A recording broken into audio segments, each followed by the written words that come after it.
चलें दोस्तों, बहुत दिनों के बाद मैं आज आपके बीच में हूँ और ये बहुत दुर्भाग्य की बात है। किस्मत अच्छी नहीं रही या भाग्य अच्छा नहीं रहा कि हम उस दौर में पैदा हुए जिस दौर में हमने कोरोना जैसे महामारी को न केवल देखा बल्कि आज पूरे दुनिया के लोग और भारत के रहने वाले लोग बहुत शिद्दत के साथ उसका सामना भी कर रहे हैं। एक ऐसा दुश्मन है जिस दुश्मन ने सारे के सारे शक्ति को नस्त नाबूद कर दिया है और उस दुश्मन से लड़ने का तरीका के रूप में जैसे दवा आज तक तो हमारे सामने आई नहीं है, कोई वैक्सीन नहीं आई है, तो उसका सामना करने के लिए सिर्फ कुछ तरीके हैं जिस तरीके को आप सारे लोग जानते हैं।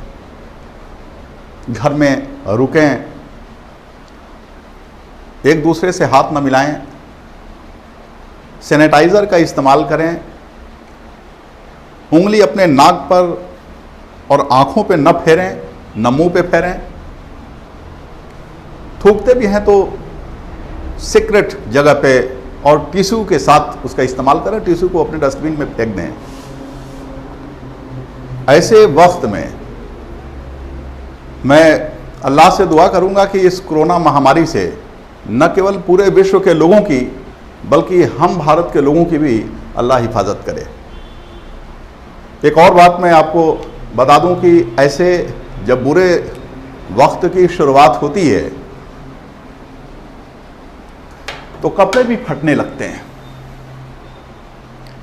इधर महामारी का हम सामना कर रहे थे, दूसरी तरफ मजदूरों के पास खाने के लिए कुछ नहीं। कई किलोमीटर पैदल यात्रा करने के बाद थकावट उनके जहन में भी समा गई थी और जिस्म में तो समा ही थी, सो जाते हैं। मालगाड़ी आकर ऐसे 20-22 मजदूरों को रौंद जाती है। ऐसे वक्त में लोगों का यह कहना कि मजदूरों के लिए ट्रेन चलाई गई थी, लेकिन लग रहा है कि जैसे मजदूरों पे ट्रेन चलाई गई है। मैं आप लोगों से ये बात इसलिए कह रहा हूं क्योंकि मानवीय संवेदना अभी जिंदा है। हमारे देश की सरकार हो चाहे रेलवे प्रशासन हो, न सरकार के इंटेंशन में हमें शक करना चाहिए और न रेलवे प्रशासन पर शक करना चाहिए। मजदूरों के हित के लिए ट्रेनें चलाई जा रही हैं, बसें चलाई जा रही हैं। मुसीबत है, ऐसे मुसीबत के वक्त में हम कोई टीका टिप्पणी न करके बल्कि एक पेशेंस के साथ देश के साथ हम खड़े रहें।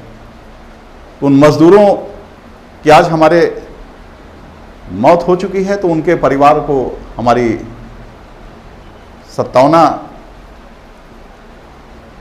और अल्लाह उनके परिवार को इस मुसीबत से निकालने की हिम्मत दे। तीसरी एक और बात कि जैसे एक वक्त था जब हम लोग कंपटीशन की तैयारी करते थे तो मिसाइल आइसोसाइनाइट गैस का नाम था जो भोपाल में लीक हुआ था, जिसे भोपाल गैस त्रासदी कहते हैं 1984 में। ठीक ऐसे ही विशाखापत्तनम में भी गैसों का रिसाव हुआ, जिसके लिए इंडिया ग्रुप के कुछ लोगों को 50,000 करोड़ का जुर्माना लगाया गया है। बात जुर्माने की नहीं है, ऐसे जो भी इंडस्ट्री लगाए जाते हैं गैस का रिसाव होता है, मरने वाला कोई और नहीं होता, कॉमन मैन होता है।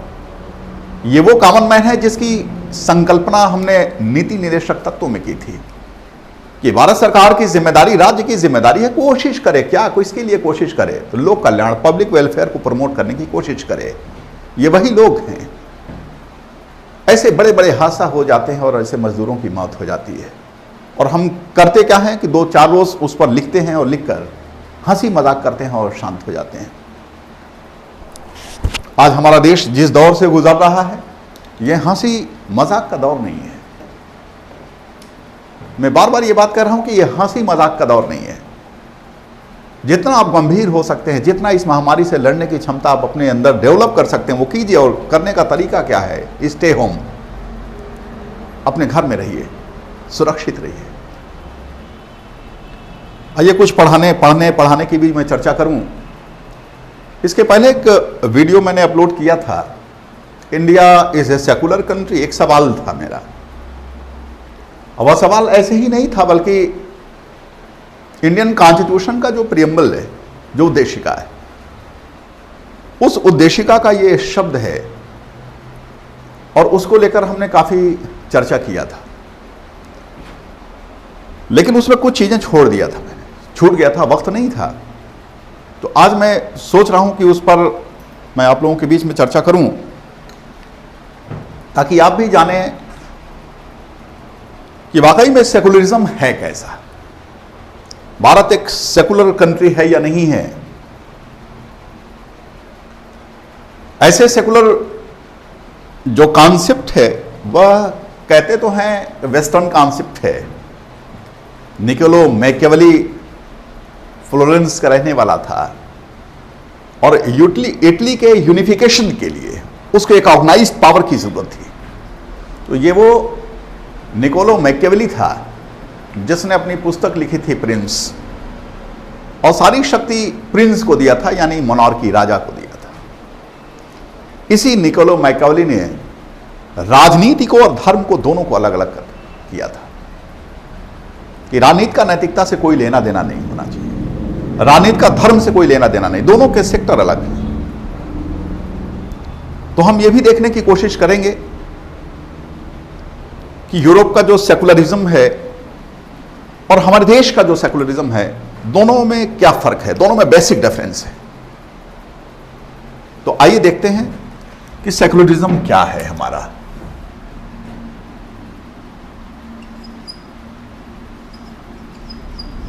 सेकुलर, इस सेकुलर के एक स्पेसिफिक कैरेक्टर के बारे में कि कोई भी कंट्री, कोई भी देश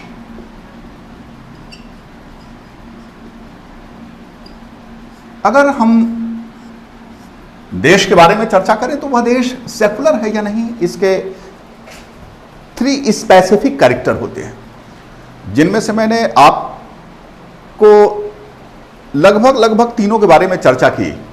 थोड़ा सा रिवाइज कर दूं कि सेकुलर कौन देश कहलाता है।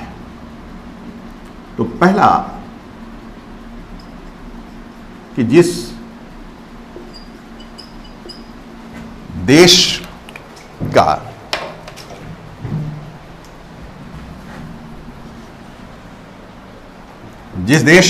कोई निजी धर्म नहीं होता,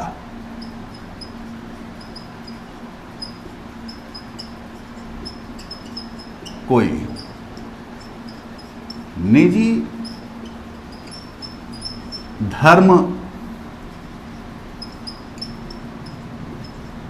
नहीं होता। हम इस स्केल को भी परखे थे, पूरे के पूरा परखने की कोशिश किए थे, और निश्चित रूप से मैं ये कह सकता हूं कि हमारे देश का कोई निजी धर्म नहीं है। आखिर ऐसा क्यों है, तो इसके बारे में भी हमने चर्चा आपसे किया था। दूसरी विशेषता कि वह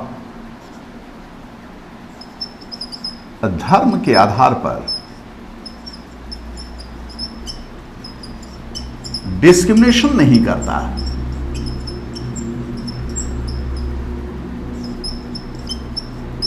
यह भी हम लोगों ने चर्चा किया था कि सेकुलर कंट्री वह कंट्री कहलाता है जो रिलीजन के बेस पर कोई डिस्क्रिमिनेशन नहीं करता, पर्सन टू पर्सन। इसको लेकर हमारे देश पर कुछ आरोप है, कुछ ऐसे इवेंट्स हुए हैं, और वह इवेंट्स कोई छोटी नहीं है, बहुत मेजर इवेंट्स थे कि धर्म के आधार पर भेदभाव दिखा।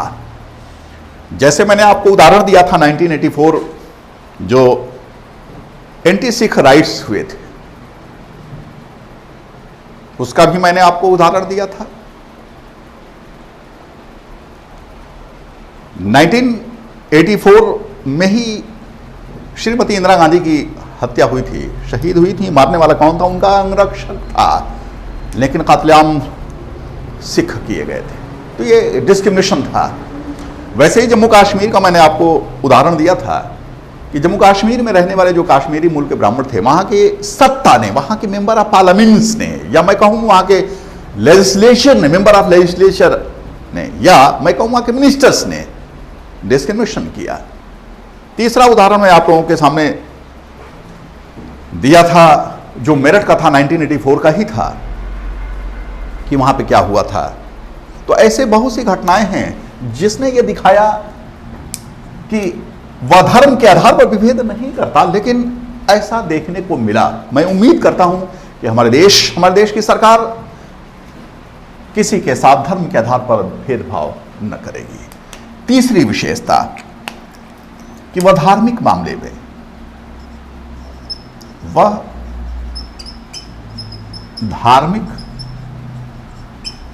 में तटस्थ होता है। देखिए, यह तीसरी विशेषता, और यही तीसरी विशेषता आज हम लोगों के बीच में चर्चे का विषय होगी कि वह धार्मिक मामले में तटस्थ होता है। आइए देखते हैं कि सेकुलर जो देश होता है, वह सेकुलर देश का अपना कोई पर्सनल रिलीजन नहीं होता। वह धर्म के आधार पर किसी के साथ भेदभाव नहीं करता। और तीसरी जो पॉइंट्स है वो यह है कि वह धार्मिक मामले में तटस्थ होता है, न्यूट्रल होता है। अब सवाल यह है कि वह किसके धार्मिक मामले में न्यूट्रल होता है। यह वही विशेषता है जो भारत के सेकुलरिज्म को वेस्टर्न सेकुलरिज्म से एकदम अलग कर देता है। संविधान को बनाने वाले लोग धार्मिक स्वतंत्रता का अधिकार दिए। धार्मिक स्वतंत्रता का अधिकार मैं कहूं, या कोई भी अधिकार ले लीजिए, समानता का अधिकार, स्वतंत्रता का अधिकार, या शोषण के विरुद्ध अधिकार, या शिक्षा एवं संस्कृति संबंधी अधिकार, कोई भी फंडामेंटल राइट्स ले लीजिए। डेमोक्रेसी की अगर बात करें तो fundamental rights is not unlimited. लोकतंत्र में मूल अधिकार असीमित नहीं हो सकते। जिस प्रकार डेमोक्रेसी में state have no power unlimited power, राज्य के पास अगर असीमित शक्ति नहीं, सरकार के पास कोई असीमित शक्ति नहीं, तो उस देश में रहने वाले लोगों के पास भी असीमित मूल अधिकार नहीं होता। सबकी सीमाएं होती हैं, बंधन होता है। अब उसी बंधन के संदर्भ में देखिए, उसी बंधन के संदर्भ में कि यूरोप में वहां की सरकार, ब्रिटेन की बात करें, या इटली की बात करें, या मैक्सिको की बात करें, अमेरिका में, या और भी यूरोपियन देशों की बात करें, तो वहां पर धार्मिक मामले में तटस्थ न्यूट्रल है। हमारे वहां भी न्यूट्रल है, लेकिन फर्क समझना है क्या कि वहां यह व्यक्ति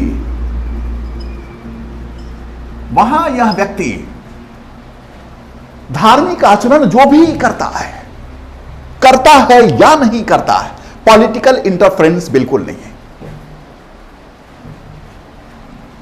यह व्यक्ति धर्म का प्रतीक वहां पर कौन? तो चर्च है। चर्च का अधिकारी कौन? पोप है। एक तरफ आपको यह सत्ता दिखेगी, तो दूसरी तरफ आपको पॉलिटिकल अथॉरिटी दिखेगी, राजनीतिक सत्ता। आप ये गौर करेंगे कि यूरोप के देशों में या संयुक्त राज्य अमेरिका जैसे देशों में जो धार्मिक सत्ता है, उस वहां की राजनीतिक सत्ता से, यानी पॉलिटिकल अथॉरिटी से कोई लेने देना नहीं है। पॉलिटिकल अथॉरिटी रिलीजियस इशू में कोई इंटरफियर नहीं करेगी, और जो रिलीजियस अथॉरिटी है वो पॉलिटिकल इशू में कोई इंटरफियर नहीं करेगी। जैसे हम अपने देश में देखते हैं कि जब इलेक्शन का दौर आता है, जब प्रेसिडेंट नोटिफिकेशन जारी करता है और इलेक्शन का दौर आता है, तो हम देखते हैं, क्या देखते हैं कि दोनों एक दूसरे के मामले में हस्तक्षेप करते हैं। कोई कैंडिडेट है, पब्लिक एड्रेस कर रहा है, किसी मौलाना को बुला लिया, किसी साधु संत को बुला लिया। यूरोप के देशों में ऐसा नहीं है, तटस्थ है, बिल्कुल तटस्थ है। राजनीतिक सत्ता का धार्मिक सत्ता से कोई लेना देना नहीं, चर्च से कोई लेना देना नहीं। जिस प्रकार वहां की सरकारें चर्च के मामले में कोई हस्तक्षेप नहीं करते, वैसे ही चर्च भी सरकार के मामले में कोई हस्तक्षेप नहीं करता। हम अपने देश के बारे में देखें, और इसी संदर्भ में जिस यूरोप के बारे में मैं आपके सामने चर्चा किया, उसी यूरोप का मैकियावेली था।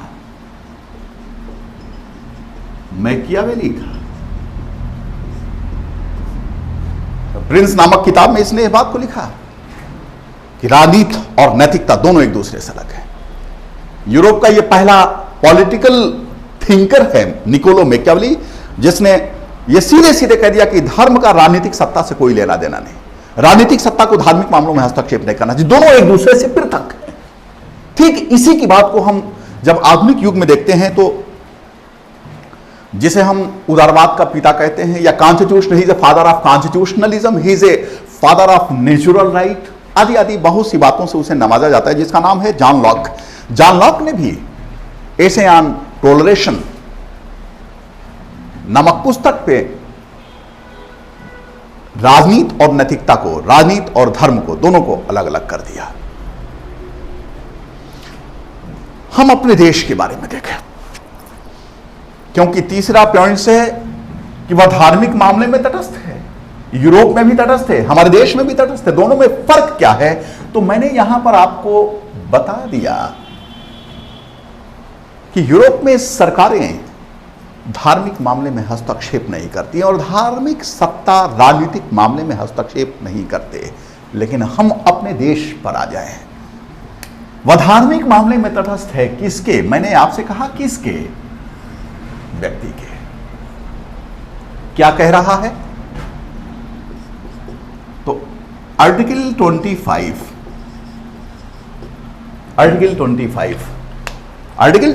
का सेक्शन 1 देखें आप। सेक्शन 1 क्या? लोक व्यवस्था, सदाचार, और तीसरी बात लिखा है स्वास्थ्य। ये तीन चीजें राज्य धार्मिक मामले में तटस्थ है। अनुच्छेद 25 का सेक्शन 1 क्या कहता है कि लोक व्यवस्था, सदाचार और स्वास्थ्य तथा इस भाग के अन्य उपबंधों के अधीन रहते हुए, गौर करिएगा इस चीज को। 25 का सेक्शन 1 क्या कह रहा है कि लोक व्यवस्था, सदाचार, स्वास्थ्य तथा इस भाग के अन्य उपबंधों के अधीन रहते हुए प्रत्येक व्यक्ति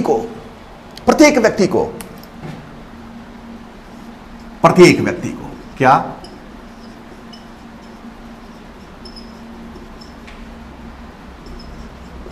अंतःकरण की स्वतंत्रता, अंतःकरण की स्वतंत्रता, धर्म को अबाध रूप से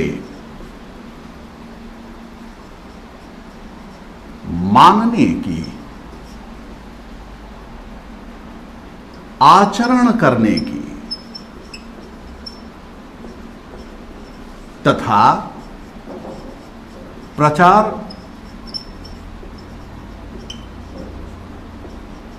करने की स्वतंत्रता होगी। यह तीसरी विशेषता है जिस पर मैं लास्ट में आपके सामने बहस करने जा रहा हूं कि सेकुलर कंट्री वह कहलाता है जो धार्मिक मामलों में एकदम बिल्कुल तटस्थ होता है, न्यूट्रल होता है। क्या कह रहा है? तो इंडियन कॉन्स्टिट्यूशन का 25 का सेक्शन 1 लोक व्यवस्था, सदाचार, स्वास्थ्य तथा इस भाग यानी भाग 3 मूल अधिकारों वाला भाग, इस भाग के अन्य उपबंधों के अधीन रहते हुए प्रत्येक व्यक्ति को अपने अंतःकरण की स्वतंत्रता होगी। अंतःकरण की स्वतंत्रता, जिसको हम नॉर्मली बोलते हैं इनर कॉन्शस। किसी के अंतरात्मा पर राज्य प्रतिबंध नहीं लगा सकता है। उसका अंतःकरण जैसा कहता है उसको मानने की आजादी है। राज्य का कोई हस्तक्षेप नहीं। धार्मिक मामलों में राज्य तटस्थ है। लेकिन अब दूसरे लाइन पर आ जाए हम। दूसरे लाइन पर क्या दूसरा लाइन कह रहा है? धर्म को अबाध रूप से मानने की, बिना किसी रोक टोक के, बिना किसी रोक टोक के व्यक्ति जिस धर्म को मानना चाहे मानने का अधिकार है, क्योंकि राज्य धार्मिक मामले में तटस्थ है। न केवल धर्म को अबाध रूप से मानने की, बल्कि राइट टू हैबिट, आचरण की भी आजादी होगी। यह वो आचरण है जो कर्मकांड के रूप में व्यक्त होता है। और यहीं पर हमको यह समझ में आ जाएगा कि यूरोप का सेकुलर कॉन्सेप्ट और हमारे देश का जो सेकुलर कॉन्सेप्ट है कैसे फर्क है। यूरोप में तटस्थ है, बिल्कुल तटस्थ है। हमारे देश में भी वहीं तक तटस्थ है। राज्य या भारत सरकार या राज्य की सरकारें या जितने सेंट्रल गवर्नमेंट्स के क्लास 1, क्लास 2, क्लास 3 के जितने इंप्लाइज हैं धार्मिक मामलों में तटस्थ है। लेकिन वहीं तक जहां तक मैं कोई ऐसा आचरण करता हूं, राइट टू हैबिट, आचरण का मतलब कर्मकांड करता हूं, मैं कोई ऐसा आचरण करता हूं जिससे लोक व्यवस्था प्रभावित हो, मैं कोई ऐसा आचरण करता हूं जो नैतिकता के खिलाफ हो, नैतिकता के ऊपर हर असर डालता हो, मैं कोई ऐसा कर्मकांड करता हूं जो स्वास्थ्य के ऊपर विपरीत प्रभाव डालता हो, तो फिर राज्य तटस्थ नहीं होगा। हमें ऐसा कर्मकांड करने से रोक लगा देगा, रेस्ट्रिक्शन लगा देगा, प्रतिबंध लगा देगा। उदाहरण आपके पास है। उदाहरण क्या है? हेल्थ को लेकर। क्या? जैसे आप 2018-2019 में सुप्रीम कोर्ट का फैसला आपने पढ़ा होगा, जो वाकई में बहुत चर्चित विषय था कि स्वास्थ्य के ऊपर प्रभाव पड़ा। किस चीज को लेकर? तो जो धार्मिक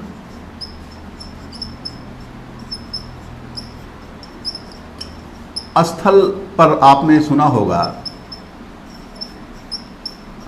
लाउड स्पीकर, कि जो धार्मिक स्थलों पर लाउड स्पीकर का इस्तेमाल किया गया है, वो चाहे मंदिर हो, चाहे मस्जिद हो, चाहे चर्च हो, चाहे गुरुद्वारा हो,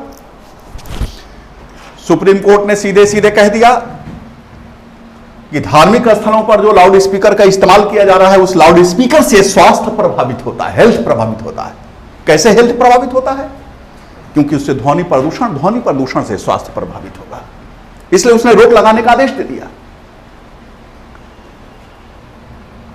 दूसरा मैं उदाहरण बताऊंगा आपको कि हमें आचरण करने की आजादी है। आचरण करने का मतलब कि मैं मनमर्जी आचरण नहीं कर सकता। जैसे आज के वक्त की बात मैं करूं, मैं रोजा हूं, रोजा का महीना चल रहा है। सामान्यतः जो भी मुस्लिम होता है नॉर्मली वो इस रोजे के महीने में पूजा अन्य दिनों की तुलना में ज्यादा करता है, रोजे रखता है। मैंने अल्लाह को देखा नहीं है, लेकिन देखिए आस्था क्या है। मैंने अल्लाह को नहीं देखा, आस्था क्या है कि अल्लाह को नहीं देखा, रोजा रह रहा हूं, मैं चाहूं तो पानी पी लूं, लेकिन ये लग जाएगा कि वो देख रहा है। मैं रोजा से हूं, मैं गर्दन तक कह रहा हूं कि पानी पीऊं, राज्य से कोई मतलब नहीं, वह हमारे धार्मिक मामले में तटस्थ है, न्यूट्रल है। मैं नमाज पढ़ता हूं या नहीं पढ़ता हूं, 5 वक्त का नमाज पढ़ूं या ना पढ़ूं, भारत सरकार से या राज्य सरकार से कोई लेना देना नहीं, धार्मिक मामले में तटस्थ है। कोई 9 दिन का व्रत रहता है या नहीं रहता है, व्रत के दौरान जिस भोजन को करने के लिए कहा जाता है उस भोजन को नहीं करता, राज्य धार्मिक मामले में तटस्थ है। कुछ वो पूरा का पूरा रुद्राक्ष पहन ले, हनुमान मंदिर में जाकर पूजा करता, पूजा करके पूरा का पूरा रंग अपना पूरे जिस्म में पोत ले, तो भी राज्य धार्मिक मामले में तटस्थ है। लेकिन मैं अगर नमाज पढ़ता हूं तो वह नमाज मैं सार्वजनिक स्थलों पर पढ़ता हूं तो शांति व्यवस्था प्रभावित होगी, राज्य फिर तटस्थ नहीं होगा। इस मामले में आप लोग फैसला सुप्रीम कोर्ट का ही 2019 का देखिएगा। 2019 में भी सुप्रीम कोर्ट का फैसला था, 2020 में भी फैसला था कि अगर कोई भी नमाज पढ़ी जाती है तो वह नमाज मस्जिदों में पढ़ी जाती है, या अगर मैं नमाज सार्वजनिक स्थानों पर पढ़ता हूं और सार्वजनिक स्थान पर पढ़ने से शांति व्यवस्था, देखिए पब्लिक ऑर्डर, अगर लोक व्यवस्था प्रभावित होती है तो राज्य हमें नमाज पढ़ने से रोक देगा। यज्ञ करने का स्थान निश्चित होता है, पूजा अर्चना करने का स्थान निश्चित होता है, मंदिरों में घंटियां होती हैं जिसको आप बजाते हैं, अगर वही घंटा सड़क पे आकर बजाने लगे तो फिर राज्य तटस्थ नहीं होगा, राज्य हमें वैसा करने से रोक देगा। रोकने का आधार क्या है? लोक व्यवस्था, सदाचार, स्वास्थ्य। यही मैं आपसे बार बार ये कह रहा हूं कि राज्य धार्मिक मामलों में तटस्थ है, लेकिन वहीं तक कि मैं कर्मकांड करूं, हमारा कॉन्स्टिट्यूशन हमें परमिट देता है, क्या है, राइट टू हैबिट। मुझे न केवल धर्म को मानने की आजादी है बल्कि आचरण करने की भी आजादी है। मैं आचरण करूं, आचरण का मतलब कर्मकांड करूं, लेकिन कर्मकांड का अर्थ यह नहीं कि मैं मनमर्जी कर्मकांड करूं। मनमर्जी कर्मकांड करने का अधिकार नहीं है। दूसरी बात कि अगर मैं कर्मकांड करता हूं, उस कर्मकांड से लोक व्यवस्था, सदाचार, मोरालिटी, हेल्थ प्रभावित होता है तो राज्य मुझे करने से मना कर देगा। जैसे उदाहरण के लिए मैंने आपको धार्मिक स्थल पर लाउड स्पीकर के इस्तेमाल की बात की। दूसरा मैंने आपसे कहा, दूसरा उदाहरण, और ये सारे के सारे उदाहरण, जो भी उदाहरण आपके सामने 2019 और 20 के उदाहरण हैं, कि सुप्रीम कोर्ट ने क्या किया, सार्वजनिक स्थानों पर, जो पब्लिक प्लेस था, सार्वजनिक स्थान पर नमाज पढ़ने पर रोक लगा दी। बहुत से ऐसे मामले थे जो सुप्रीम कोर्ट में गए, उसने रोक लगा दिया, पुलिस ने भी पढ़ने से मना किया। क्यों? क्योंकि ऐसे सार्वजनिक स्थानों पर नमाज पढ़ने का अधिकार है, लेकिन लोक व्यवस्था प्रभावित हो रहा था। तीसरी घटना मैं आपको कहूं, आचरण करने की आजादी है। आचरण करने का मतलब यह कतई नहीं है कि मैं सती प्रथा का पालन करूं, मैं शतमेघ प्रथा का पालन करूं। वो भी एक समय का था जो सती प्रथा है, जो शतमेघ प्रथा,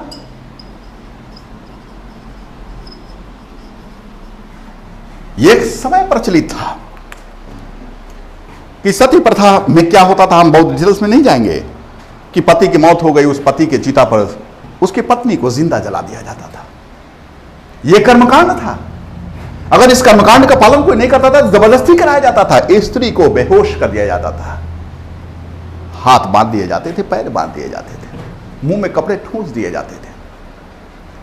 आप सोचिए कि आज हम 21वीं शताब्दी में, 20वीं शताब्दी में, देश हमारा आजाद हुआ 20वीं शताब्दी में, और इस 20वीं शताब्दी के बाद का हमारा जो कॉन्स्टिट्यूशन देखिए, कितना खूबसूरत कॉन्स्टिट्यूशन। क्या कह रहा है कि अगर मैं कोई ऐसा कर्मकांड करता हूं जिससे लोक व्यवस्था, सदाचार और या स्वास्थ्य के ऊपर गलत असर पड़ता है, राज्य हमें करने से रोक देगा।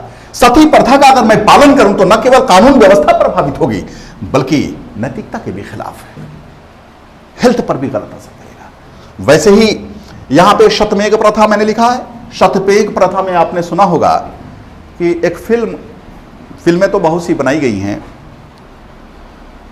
संघर्ष हमें याद है, और उस संघर्ष फिल्म की जो कहानी है वो इसी पर आधारित है, शतमेघ प्रथा पे, जिसमें अक्षय कुमार और प्रीति जिंटा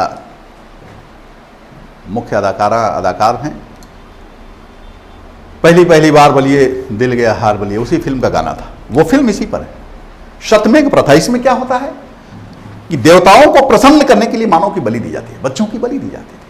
आज अगर मैं किसी भी धर्म का मानने वाला हूं, उस धर्म में अगर शतमेघ प्रथा मौजूद हो और मैं देवताओं को प्रसन्न करने के लिए किसी बच्चे को बलिदान करूं तो राज्य तटस्थ नहीं होगा, मुझे वैसा करने से रोक देगा।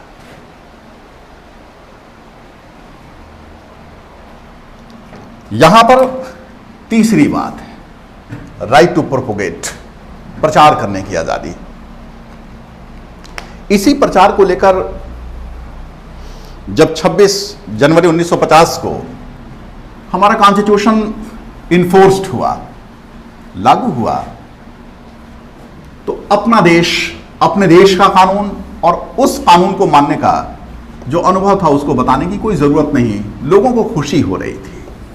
लेकिन उसी दौरान आप देखेंगे तो अनुच्छेद 25 के सेक्शन 1 में जो अधिकार दिया गया है, राइट टू प्रोपोगेट, प्रचार करने की आजादी, कि मैं केवल अपने अंतःकरण की स्वतंत्रता का ही अधिकारी नहीं हूं, मैं अपने अंतःकरण के अनुसार किसी भी धर्म को बिना किसी रोक टोक के मान सकता हूं, आचरण भी करूंगा। जाहिर सी बात है कि अगर सनातन धर्म को मानेगा तो वैसे ही आचरण भी करेगा, इस्लाम को मानेगा तो वैसे ही आचरण करेगा, क्रिश्चियनिज्म को फॉलो अगर करता तो वैसे ही आचरण करेगा। तो आचरण करने की आजादी है, न केवल आचरण करने की आजादी है बल्कि राइट टू प्रोपोगेट यानी प्रचार करने की बात।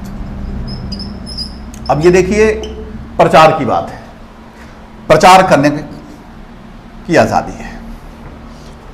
जब ये इशू छिड़ा तो 60 के दशक के बाद, 60 के दशक के बाद आप देखेंगे तो ईसाई मिशनरीज थे,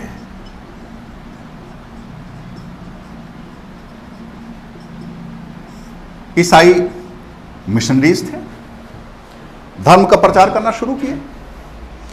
और इस धर्म का प्रचार करने के लिए इन्होंने जिस राज्य को चुना वो राज्य मध्य प्रदेश, और दूसरा राज्य भी मैं यहां पे लिखता हूं आपके सामने, उड़ीसा। ये दो राज्य, धर्म का प्रचार शुरू हुआ। जब धर्म का प्रचार शुरू हुआ तो मध्य प्रदेश की लेजिस्लेचर ने एक कानून बनाया, धर्म स्वतंत्रता अधिनियम 1966, धर्म स्वतंत्रता अधिनियम 1966, यह कानून बनाया है। और दूसरी तरफ 1968 में उड़ीसा ने भी लगभग ऐसा ही कानून बनाया। अब दो कानून मैं आपके सामने लिखा कि 1966 में और 1968 में मध्य प्रदेश और उड़ीसा के लेजिस्लेचर ने कानून बनाया, धर्म स्वतंत्रता अधिकार अधिनियम। इस कानून में देखिए क्या दिया गया कि अगर किसी भी धर्म का कोई प्रचार करता है, प्रचार करने का अधिकार है। अब प्रचार का अर्थ क्या है, तो बाकायदा सुप्रीम कोर्ट का इस पर डेफिनेशन है। ऑक्सफोर्ड डिक्शनरी जिसको आप लोग कहते हैं, उस डिक्शनरी से भी कोई बढ़िया डिक्शनरी होती है जिसका हवाला सुप्रीम कोर्ट ने दिया कि प्रचार का मतलब क्या, तो एक व्यक्ति से दूसरे व्यक्ति में, एक समूह से दूसरे समूह में, एक समुदाय से दूसरे समुदाय में फैलना, फैलाना, यह प्रचार का अर्थ बताया गया। तो प्रचार करने का अधिकार है। लेकिन इन दो कानून में क्या कहा गया कि अगर प्रचार करने में बल का इस्तेमाल किया जाता है,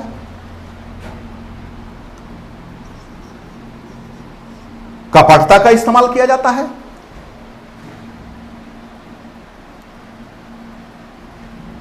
तो निश्चित रूप से यह अनुच्छेद 25 के सेक्शन 1 का वायलेशन होगा और उसके विरुद्ध कार्रवाई की जाएगी। ईसाई मिशनरियों ने, चूंकि इनके बारे में सर्वविदित है, आप जानेंगे कि मध्य प्रदेश से निकले और पूरे पूर्वोत्तर भारत में इनकी संख्या, जनसंख्या सबसे ज्यादा हो गई है। नागालैंड में कभी 5 to 6% थे, आज मेजॉरिटी में है। हम करते रहे, आपस में लड़ते रहिए, गर्दन काटते रहिए, कटवाते रहिए। ईसाई मिशनरियों ने प्रचार करना शुरू किया और उस प्रचार करने में इन्होंने क्या किया, निश्चित ये मैं कह सकता हूं, प्रमाण के साथ लोग कह सकते हैं कि बल और कपटता का इस्तेमाल करते हैं कि अगर तुम हमारे ईसाई धर्म को मान लोगे तो तुम्हारे लिए ये घर होगा, हॉस्पिटल में ऐसे इलाज होगा, तुम्हारा बच्चा फ्री में पढ़ेगा, रहने के लिए तुम्हें निवास दिया जाएगा, आदि आदि बहुत से लालच दिए जाते हैं। धर्म और धर्म को मनवाने के लिए लालच, बिल्कुल गलत। अगर धर्म हमारा साध्य है, पवित्र है, तो साधन भी पवित्र होना चाहिए। गलत साधन का तरीका इस्तेमाल कर रहे हैं।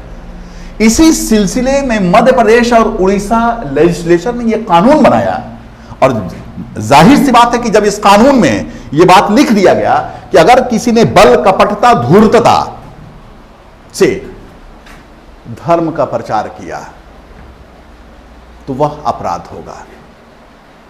तो ईसाई मिशनरियों के द्वारा जो कपटता का इस्तेमाल किया जा रहा था, लोभ लालच देकर धर्म परिवर्तित कराया जा रहा था, उनके इन एक्टिविटीज पर इन कानूनों के थ्रू रोक लग गई।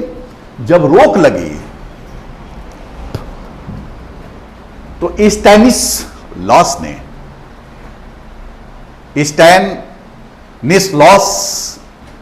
ने MP state, Madhya Pradesh high court, Madhya Pradesh राज्य के विरुद्ध इन दोनों कानूनों के कॉन्स्टिट्यूशनल वैलिडिटी को चैलेंज किया, जो केस कहलाता है Stanislaus versus Madhya Pradesh state. तो मैं केस के बारे में यह चर्चा कर रहा था कि प्रत्येक व्यक्ति को जहां आर्टिकल 25 का सेक्शन 1 अंतःकरण की स्वतंत्रता, धर्म को अबाध रूप से, अबाध का मतलब होता है बिना किसी बाधा के, विदाउट एनी ऑब्स्टिकल, धर्म को अबाध रूप से मानने की, आचरण करने की और प्रचार करने की स्वतंत्रता होगी। तो हमने राइट टू हैबिट के बारे में आपको बताया कि आचरण करने से अगर लोक व्यवस्था, सदाचार या स्वास्थ्य प्रभावित होता है तो राज्य हमें वैसा कर्मकांड करने से या वैसा आचरण करने से रोक देगा। जैसा उसके बारे में मैंने उदाहरण लिखा था। आखिरी पर मैं चर्चा कि राइट टू प्रोपोगेट, हमें प्रचार करने की आजादी है, और इस प्रचार करने के संबंध में मैं आपसे बताऊं कि जो स्पष्ट रूप से दिखता है वह कोई और नहीं है बल्कि ईसाई मिशनरी। अंग्रेजों के समय से, यानी जब अंग्रेजों का हमारे देश पर शासन था, उस शासन काल के दौरान भी आपने सुना होगा, पढ़ा भी होगा कि इंडियन चार्टर एक्ट 1813 आया था, 1813। उस चार्टर एक्ट में ईसाई मिशनरियों को लाइसेंस लेकर धर्म प्रचार करने की छूट दी गई और ईसाई मिशनरियों का भारत में आगमन हुआ। ईसाई मिशनरियों ने ईसाई धर्म का प्रचार करना शुरू किया, और एकदम जब प्रचार करने की शुरुआत हुई तो उसके जिम्मेदार कोई और नहीं था बल्कि हमारी जो सामाजिक व्यवस्था थी, और आज भी मैं उसी को मानता हूं। उस वक्त की बात को मैं मान सकता था कि कर्मकांड हमारे गलत थे, ठीक है। आज भी हमारी सामाजिक व्यवस्था वही है। तो ईसाई मिशनरी तो अपने उद्देश्य में सफल रहे, और देश के आजाद होने के बाद भी इनके एक्टिविटीज में कोई कमी नहीं आई, क्योंकि रिसोर्सेस की इनके पास कमी नहीं, संसाधन इनके पास बहुत है, रिसोर्सेस बहुत है, संसाधन बहुत है, और ऐसे संसाधनों का इस्तेमाल इन्होंने किया कहां पर? विश्व के हर देश में किया, और हमारे देश को भी निशाना बनाया। और वजह क्या था? तो सबसे बड़ा कारण, जो सबसे बड़ा रीजन कहा जाता है, हमारे देश की जो सोशल सिस्टम में, हमारे देश की जो सामाजिक व्यवस्था है, जो सोशल सिस्टम है, वो सोशल सिस्टम क्या है? तो आप जानते होंगे, उस सोशल सिस्टम के अंतिम पायदान पर जो शेड्यूल कास्ट और शेड्यूल ट्राइब्स को हम सुनते हैं, पढ़ते हैं, इस 21वीं शताब्दी में भी उस अनुसूचित जाति और जनजाति को पर्याप्त सम्मान नहीं मिल पाया है। कॉन्स्टिट्यूशनल प्रोविजन भी है उनके अधिकारों की सुरक्षा के लिए, अनुच्छेद अगर 17 है तो बाकी और भी कॉन्स्टिट्यूशनल प्रोविजन है। फंडामेंटल राइट्स को प्रोटेक्ट करने के लिए बहुत से प्रोविजन किए गए होंगे, लेकिन आज भी एकदम जो व्यवहारिक रूप में देखने को मिलता है तो अनुसूचित जाति जनजाति को समाज में पर्याप्त सम्मान नहीं मिल पाता, जिसका फायदा ईसाई मिशनरियों ने उठाया और धर्म का प्रचार करना शुरू किया। और उस धर्म के प्रचार में इन्होंने क्या साधन अपनाया? वो साधन बल, कपटता, लोभ जैसे साधनों का इस्तेमाल किया। किस लिए? तो कहा गया कि ये क्या कर रहे हैं या किस लिए इन साधनों का इस्तेमाल कर रहे हैं? तो अपने धर्म का प्रचार करने के लिए, अपने धर्म का प्रचार करने के लिए शुरू हो गया। और इधर दूसरे तरफ मैं आपको बताऊं कि मध्य प्रदेश राज्य ने, मध्य प्रदेश के लेजिस्लेचर ने कानून बनाया, धर्म स्वतंत्रता अधिनियम 1966 1966। इसको मेंशन मैं कर दूं, मध्य प्रदेश ने कानून बनाया धर्म स्वतंत्रता अधिनियम 1966। और ऐसे ही उड़ीसा लेजिस्लेचर ने भी एक कानून बनाया 1968 में। यह कानून बनाया। इन कानूनों में क्या था? यह बताया गया कि धर्म का प्रचार करना एक मूल अधिकार है, लेकिन अगर कोई धर्म का प्रचार करते हुए बल का सहारा लेता है, कपटता का सहारा लेता है, लोभ यानी लालच देता है, और ऐसे धर्म का प्रचार न करके बल्कि धर्मांतरण कराता है, तो वह एक अपराध होगा। तो इन कानूनों में बल के द्वारा, कपटता से या लोभ या लालच के द्वारा धर्म का प्रचार करते हुए अपने अन्य लोगों का यानी अनुसूचित जाति जनजाति का धर्मांतरण कराता है, तो उसको इन दोनों कानूनों में अपराध घोषित किया गया। तो निश्चित रूप से जब इन दो कानूनों में अपराध घोषित किया गया, तो मध्य प्रदेश और उड़ीसा में ईसाई मिशनरियों के धर्म प्रचार में रुकावट आई, यानी गलत साधनों का जो ये इस्तेमाल कर रहे थे, उन गलत साधनों पर रोक लगा। तब क्या हुआ? देखिए कि स्टैनिसलॉस ने,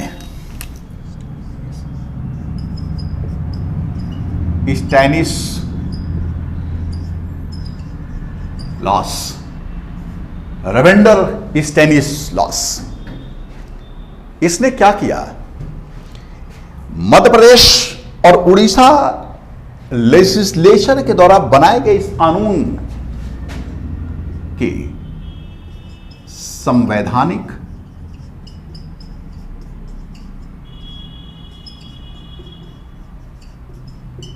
वैधता को चैलेंज किया, कॉन्स्टिट्यूशनल वैलिडिटी को चैलेंज किया कि क्या इन्होंने जो कानून बनाया ये सही है। और इस मामले की सुनवाई 5 सुप्रीम कोर्ट के 5 जजेस ने की थी, जिसको हम कॉन्स्टिट्यूशनल बेंच कहते हैं। और यह केस याद किया जाता है स्टैनिसलॉस वर्सेस एमपी स्टेट 1977, यानी 1977 में सुप्रीम कोर्ट ने इस मामले की सुनवाई की। 5 न्यायाधीशों की इस बेंच के अध्यक्ष थे एन रे, जो चीफ जस्टिस ऑफ इंडिया थे। जस्टिस सरकारिया भी थे, जस्टिस बेग भी थे, हमीदुल्लाह भी थे। तो 5 जजेस की इस कॉन्स्टिट्यूशनल बेंच ने स्टैनिसलॉस के द्वारा इन दोनों कानूनों के संवैधानिक वैधता को जो चैलेंज किया गया था, सुप्रीम कोर्ट ने कहा कि निश्चित रूप से प्रचार एक मूल अधिकार, एक फंडामेंटल राइट्स है। आर्टिकल 25 के सेक्शन 1 में राइट टू प्रोपोगेट लिखा हुआ है, प्रचार करने की आजादी है। अब इस प्रचार शब्द का अर्थ क्या है? तो अर्थ भी निकला, बताया गया, एक व्यक्ति से दूसरे व्यक्ति में, एक स्थान से दूसरे स्थान में फैलना या फैलाना, यानी अपने धर्म की बातों से दूसरों को अवगत कराना, जिससे वह भी हमारे धर्म का अनुसरण करे। तो सुप्रीम कोर्ट ने कहा कि प्रचार करने का अधिकार मूल अधिकार है, किंतु धर्मांतरण का अधिकार, धर्म बदलने का अधिकार मूल अधिकार नहीं है। अर्थात मध्य प्रदेश, उड़ीसा लेजिस्लेचर ने जो 2 कानून बनाया है, उसकी संवैधानिक वैधता को हम सही ठहराते हुए यह निर्णय देते हैं क्या कि अगर धर्म के प्रचार में बल, कपट और लोभ का सहारा लिया जाता है तो वह न केवल संविधान के विपरीत होगा बल्कि इस कानून के खिलाफ भी होगा और वह एक अपराध होगा।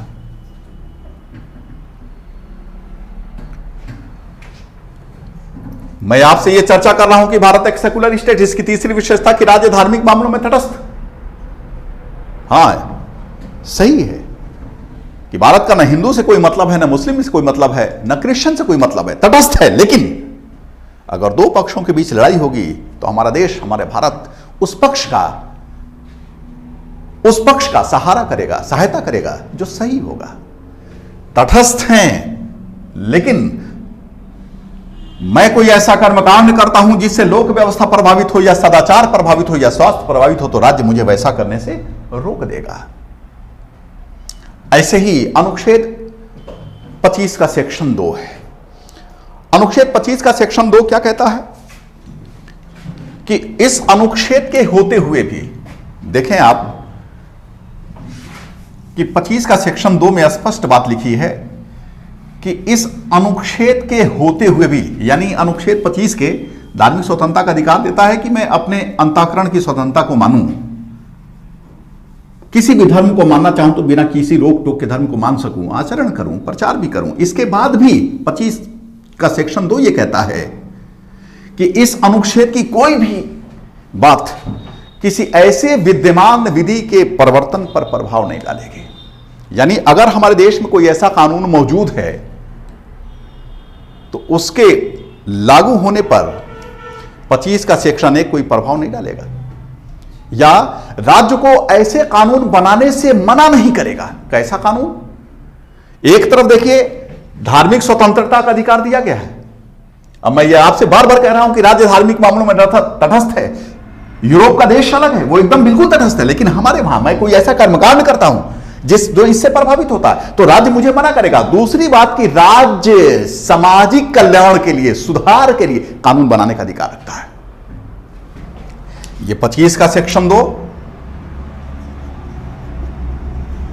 25 के सेक्शन में 2 में क्या कहा गया कि इस अनुच्छेद के किसी बात के होते हुए भी या इस अनुच्छेद की कोई भी बात किसी ऐसे विद्यमान विधि के परिवर्तन पर प्रभाव नहीं डालेगी या राज्य को कोई ऐसा कानून बनाने से मना नहीं करेगी जो क्या सामाजिक कल्याण और सुधार के लिए, यानी राज्य कोई ऐसा कानून बनाता है जिसे सामाजिक कल्याण हो। सामाजिक कल्याण जैसे विवाह की उम्र तय कर दिया, बच्चियों के शारीरिक देखभाल करने के लिए एक निश्चित आयु पूरी होने के बाद ही हम शादी कर सकते हैं। दूसरी बात आप देखेंगे सामाजिक कल्याण, सुधार के लिए राज्य कानून बना सकता है, सामाजिक कल्याण के लिए कानून बना सकता है, सुधार के लिए कानून बना सकता है, जैसे 3 तलाक। आज 3 तलाक को गैर कानूनी घोषित कर दिया गया। तो अगर राज्य सामाजिक कल्याण और सुधार के लिए कोई कानून बनाता है तो हम ये नहीं कह सकते कि हमारे धार्मिक मामले में हस्तक्षेप कर रहा है। उद्देश्य क्या है, इंटेंशन क्या है? सामाजिक कल्याण, सोशल वेलफेयर, रिफॉर्म। तथा सार्वजनिक प्रकार के हिंदुओं की मंदिरों को उसके सभी अनुभागों के लिए, उसके सभी वर्गों के लिए खोलने का उपबंध कर सके। आप पहले देखेंगे यहां पर कि जो हिंदुओं की मंदिरें हुआ करती थी वहां पर उच्च वर्णों का आधिपत्य हुआ करता था और 21वीं शताब्दी में भी आज हम देखते हैं जो सबसे नीचे, जिनको हम शेड्यूल कास्ट और शेड्यूल ट्राइब्स कहते हैं, उनको मंदिरों में प्रवेश करने की अनुमति नहीं थी। हमारा 25 का सेक्शन 2 ये कह रहा है कि राज्य कानून बनाने का अधिकार रखता है। धर्म को मानने की आजादी एक तरफ है, लेकिन इसके बाद भी राज्य कानून बनाएगा। किस लिए कानून बनाएगा? जिससे सामाजिक कल्याण हो सके। किस लिए कानून बनाएगा? जिससे सुधार हो सके। किस लिए कानून बनाएगा? इसलिए कानून बनाएगा ताकि मंदिरों में हिंदुओं के सभी वर्ग और किन्हीं अनुभाग जिनको जाने से रोका गया वो भी मंदिरों में जा सके, वो भी मंदिरों में जा सके। अनुसूचित जाति जनजाति को मंदिर में जाने का अधिकार नहीं था। आप 2019 में आपने सुना होगा जो सबरीमाला मंदिर का मुद्दा था। राज्य तटस्थ है। तटस्थ होने का मतलब नहीं कि हम जो मर्जी वही करें। मैं अगर कोई ऐसा कर्मकांड करता हूं जिससे ये चीजें प्रभावित होती है, राज्य मुझे करने से रोक देगा। और दूसरी चीज कि धर्म को मानने की आजादी हमें दी गई है, लेकिन राज्य को कानून बनाने से रोका नहीं गया है। राज्य को अधिकार है कि राज्य कानून बनाकर सोशल वेलफेयर कर सके। राज्य को यह अधिकार दिया गया कि राज्य कानून बनाकर रिफॉर्म कर सके। राज्य को अधिकार दिया गया है कि वह कानून बना दे जिससे मंदिरें सारे लोगों के लिए खुल जाए। केरल में आप जानते होंगे कि भगवान अयप्पा का सबरीमाला मंदिर, उस सबरीमाला मंदिर में 10 वर्ष से अधिक और 50 वर्ष से कम उम्र के महिलाओं को प्रवेश की अनुमति नहीं थी। अनुमति न होने के पीछे कारण था कि भगवान अयप्पा ब्रह्मचर्य है और 10 वर्ष से ज्यादा और 50 वर्ष से कम उम्र की महिलाएं जाएंगी तो संभवतः उनका ब्रह्मचर्य प्रभावित होगा। सुप्रीम कोर्ट ने सीधे सीधे इस पर रोक लगा दिया। यह विभेद है, यह विभेद है। न केवल 25 अनुच्छेद 25 का वायलेशन कर रहा है, बल्कि आर्टिकल 15 का भी वायलेशन कर रहा है। जब अनुच्छेद 15 में यह बात लिखी गई, 15 के सेक्शन 1 में कि state have no power to discriminate in behalf of sex. राज्य लिंग के आधार पर किसी नागरिक के साथ कोई भेदभाव नहीं करेगा। तो आज सबरीमाला मंदिर भी आपके सामने है। आर्टिकल 26, देखिए 26 में भी ये बात लिखी गई है कि लोक व्यवस्था, वही तीनों आधार, लोक व्यवस्था, सदाचार, स्वास्थ्य,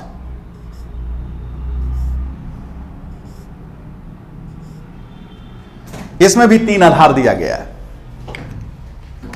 क्या कहा गया कि प्रत्येक धार्मिक संप्रदाय, आर्टिकल 26 के बारे में मैं आपसे चर्चा करने जा रहा हूं। और किसके संदर्भ में? इसके संदर्भ में कि राज्य धार्मिक मामलों में तटस्थ, वहीं तक तटस्थ जहां तक मेरे किसी कर्मकांड से इनके ऊपर कोई गलत असर न पड़े। जैसे उदाहरण के लिए दे रहा है, 26 में यह बात लिख रही है, प्रत्येक धार्मिक संप्रदाय या उसके किसी भी अनुभाग को धार्मिक आचरण से संबंध किसी वित्तीय, आर्थिक, राजनीतिक या लौकिक क्रियाकलाप को करने की आजादी देता है। यानी प्रत्येक धार्मिक संप्रदाय या उसका कोई भी अनुभाग हो धार्मिक आचरण से संबंधित आर्थिक क्रियाकलाप कर सकता है, लौकिक क्रियाकलाप कर सकता है।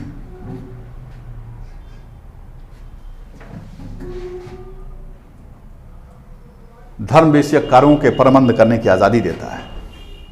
यानी प्रत्येक धार्मिक संप्रदाय या उसके किसी भी अनुभाग को उसके धर्म संबंधी जो भी कार्य होगा उसमें राज्य का कोई हस्तक्षेप नहीं होगा। लेकिन वह अगर धार्मिक कार्य करता है, धार्मिक कार्य जैसे यज्ञ कर रहा है, मूर्ति पूजा कर रहा है, राज्य का कोई हस्तक्षेप नहीं है। हमारे वहां इस प्रयागराज में महाकुंभ होता है। महाकुंभ में कितने समय पर स्नान होगा इसका निर्धारण राज्य नहीं करता, राज्य तटस्थ है। निर्धारण उस संप्रदाय के लोग करते हैं। लेकिन अगर स्नान करने से लोक व्यवस्था, सदाचार या स्वास्थ्य प्रभावित होती है तो राज्य ऐसा करने से मना कर देगा। धर्म विषय कार्यों के प्रबंध की स्वतंत्रता, यानी मैं जिस धर्म को मानना हूं उस धर्म से संबंधित जो भी कार्य होंगे उसको मैनेज करने के अधिकार है हमें। लेकिन अगर मैं उस धार्मिक कार्य को करता हूं और धार्मिक कार्य को करने से इनमें से कोई भी प्रभावित होता है तो राज्य मुझे करने से रोक देगा।